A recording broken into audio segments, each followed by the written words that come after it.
Hi guys! This is Mario. Magluluto naman tayo ngayon ng one of the most seafoods favorite, ang ginataang alimango or crab in coconut milk.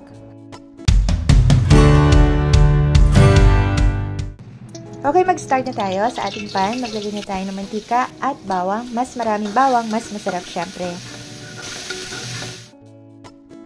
Onion.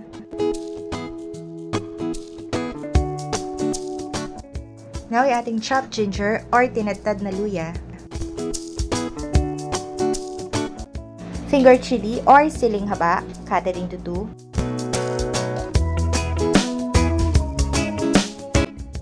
Shrimp paste or bagoong alamang.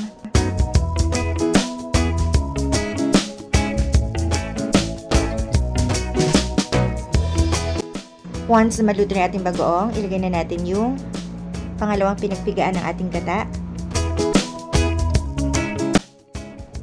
Ground pepper. Salt. Pork cube. Pwede rin namang shrimp or beef cube. Chopped chili pepper or tinadtad na labuyo. Ayan, lagay na natin yung mga crabs. Pinakulo na natin ito sa tamang dami ng tubig lang. Mga 2 cups of water with a tablespoon of salt. Pwede rin naman natin patayin dito yung mga crabs or direktang lutuin yung mga crabs ng buhay. Ako kasi nilaga ko muna guys. Mas gusto ko yung nilalaga muna para mapanatili yung moist nito.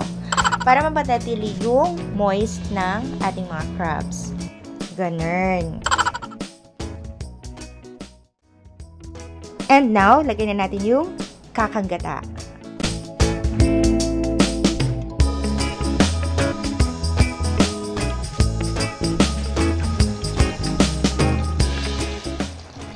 Para sa tamang sukat ng ating recipe, check nyo lamang po ang description box below this video.